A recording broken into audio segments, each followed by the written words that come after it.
प्रेत लोक, कहानी दहशत की। मुंबई में ऑफिस के केबिन में बैठे विजय जी YouTube पर अपने हॉरर चैनल की प्रोग्रेस देख रहे थे।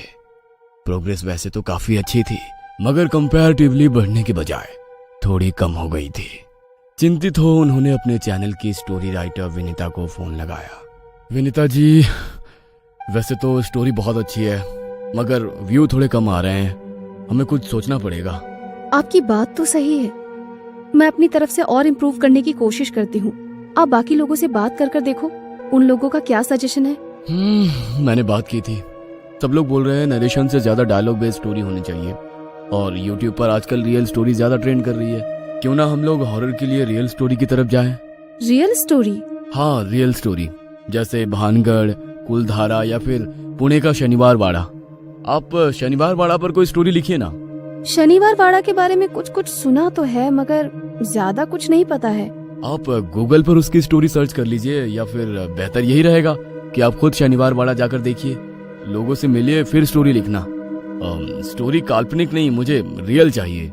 ठीक है, मैं शनिवार वाड़ा के बारे में कुछ प्लान करती हूँ। इस शनिवार को पूर्णिमा है, कहा जाता है कि पूर्णिमा के दिन वहाँ पर जाने की मनाही होती है। क्यों ना इस वीकेंड आप वहाँ चले जाओ।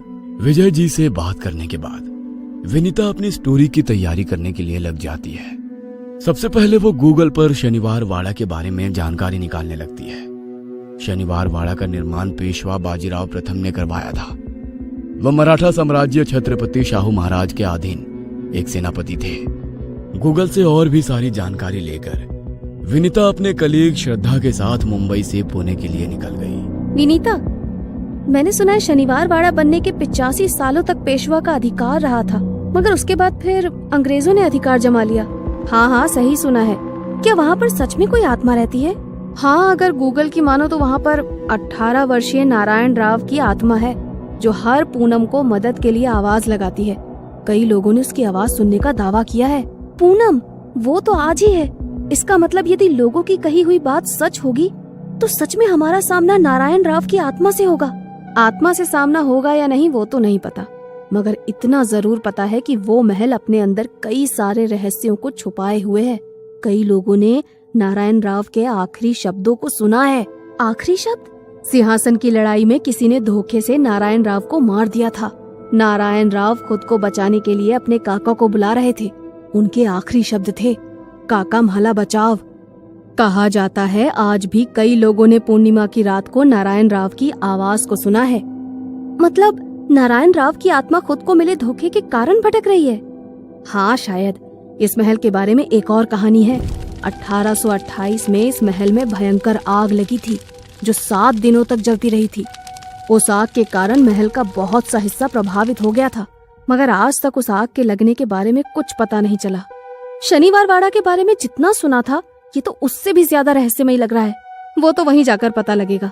दोनों बातें करते करते शनिवार वाड़ा तक पहुंच चुकी थी। उस महल की खूबसूरती आज भी बरकरार है। यह देख दोनों हैरान थी। इस महल को बनाने वाले कारीगरों का जवाब नहीं, आज भी कितना खूबसूरत लग रहा है। श्रद्धा, अपना कैमरा रेडी रखो, कुछ लोगों के इंटरव्यू लेंगे और पूरे महल की रिकॉर्डिंग करेंगे, ताकि ब्लॉग बनाने में कोई भी दिक्कत ना हो। और हाँ, एक बात का विशेष ध्यान रखना, हम लोगों को रात होने के पहले यहाँ से निकलना है।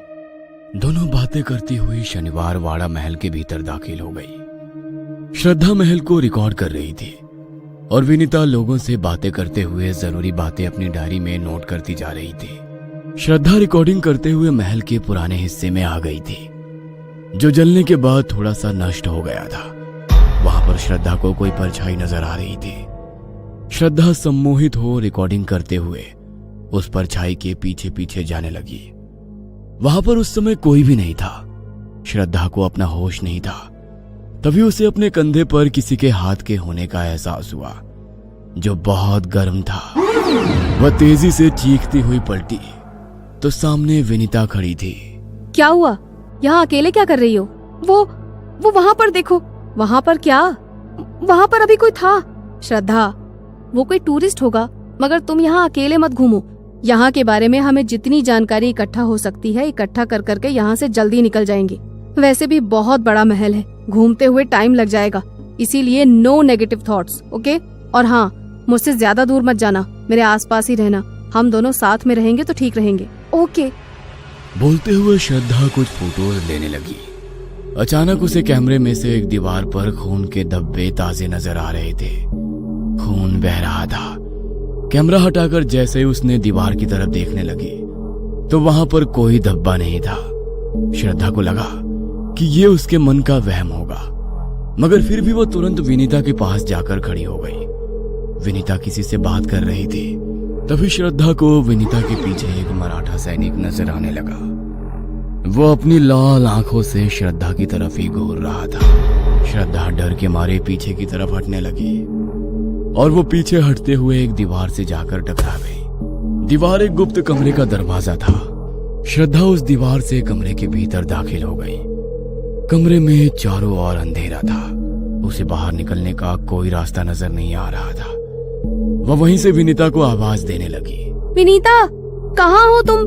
Please help me Vinita. इस तरफ कुछ देर बाद विनीता को श्रद्धा का ध्यान आया तो वो वहां पर नहीं थी। विनीता उसका फोन ट्राई करने लगी मगर फोन नॉट रीचेबल था। अब ये श्रद्धा कहाँ चली गई? कहाँ ढूंढूं उसे? फोन भी नहीं लग रहा है, शाम का वक्त भी हो गया है, हमें यहाँ से निकलना भी है। श्रद्धा, कहाँ हो तुम? प्लीज मजाक मत करो। विनीता को समझ नहीं आ रहा था कि वो क्या करे। डर के कारण उसके शरीर से पसीना निकल रहा था। टूरिस्ट अब उस महल को छोड़कर जाने लगे थे। कुछ ही लोग बचे थे जिन्हें गार्ड महल के बाहर निकाल रहा था। मैडम जी, बाहर चलिए, अब इसे बंद करने का समय हो गया, इसलिए सभी को महल से बाहर निकलना है। मेरी कलीग नजर नहीं आ रही है, प्लीज इसे ढूंढने में मेरी मदद करो। देखिए, वो भी दूसरे लोगों के साथ बाहर निकल गई होंगी, आपको बाहर मिल जाएंगे, प्लीज अभी महल खाली करो। बोलते हुए गार्ड दूसरे लोगों को निकालने के लिए चला गया। श्रद्धा मुझे बिना बताए कहीं नहीं जा सकती। वो इसी महल में है, मगर कहाँ? मुझे उसे ढूंढना होगा। एक तरफ विनीता श्रद्धा को ढूंढ रही थी, दूसरी तरफ श्रद्धा कमरे से बाहर निकलने का रास्ता ढूंढ रही थी, मगर अंधेरे में उसे कुछ भी समझ में नहीं आ रहा था। वो चलते हुए दूसरे कमरे में पहुंच गई जहां पर लगभग 18 वर्षीय बालक मराठा सैनिकों की वेशभूषा में खड़ा था। पास ही एक बुजुर्ग राघव बा खड़े थे। काका, इतनी कम उम्र में लोगों ने मुझे पेशवा घोषित कर दिया। मैं अभी राजकाल संभालने के लायक नहीं हूँ। नारायण राव, वो तो आने वाला वक्त बताएगा कि तुम कितने काबिल हो। अभी जरूरी काम से रात के वक्त एक विशेष सभा का आयोजन किया गया है, तुम सभा में चलने की तैयारी करो। राघव बा के कहने पर नारायण राव सभा में जाने के लिए तैयार हो रहा था, मगर अभी उसके कमरे में कुछ सैनिक घुस आए और उन्होंने धोखे से नारायण राव को मार दिया। काका, मला बचाओ। हाँ नारायण, मैं आता हूँ, कहकर वो आगे बढ़े और अपनी कमर से एक कटारी निकालकर उन्होंने नारायण राव के पेट में डाल दी। भाई साहब के मरने के बाद पेशवाई मुझे मिलनी थी, मगर उनके छोटे बेटे को मिल गई। मगर अभी खानदान में कोई नहीं बचा है।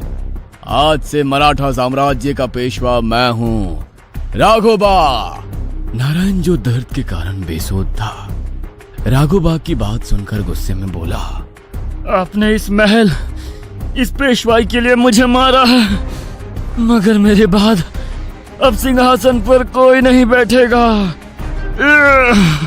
कहते हुए नारायण राव की मौत हो गई। आज पूर्णिमा की रात पूरा इतिहास खुद को दोहरा रहा था। उस इतिहास की साक्षी बनी श्रद्धा की हालत खराब थी। तभी उसे अपने कंधे पर किसी के हाथ का एहसास हुआ। उसे लगा विनीता होगी। विनीता, देखा तुमने जो कुछ भी अभी यहाँ पर हुआ?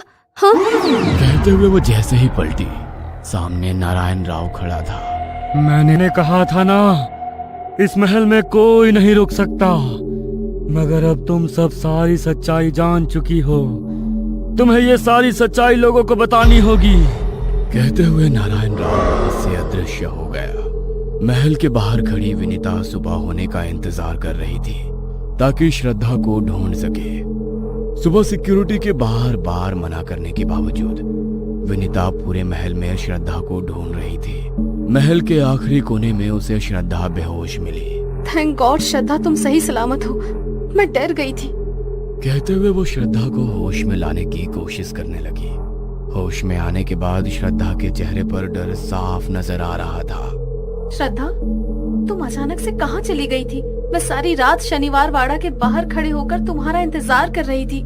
श्रद्धा ने विनीता को कल रात का अपना पूरा एक्सपीरियंस सुनाया। ये सुनकर विनीता की आंखें फटी की फटी रह गई। श्रद्धा के अनुभव पर विनीता ने पूरी कहानी लिखी और विजय जी ने उस पर एनिमेटेड स्टोरी बनाई, तो उस स्टोरी ने YouTube पर धमाल कर दिया। स्टोरी सुपर हिट थी। दर्शकों से निवेदन है, आगे वो कौन से टॉपिक पर स्टोरी देखना चाहते हैं कमेंट में जरूर बताएं। हम उनके लिए अपने अनुभव की सच्ची कहानी उनके लिए लेकर आएंगे। ये वीडियो अच्छी लगी तो हमारा चैनल प्रेत लोक सब्सक्राइब करना बिल्कुल मत भूलना।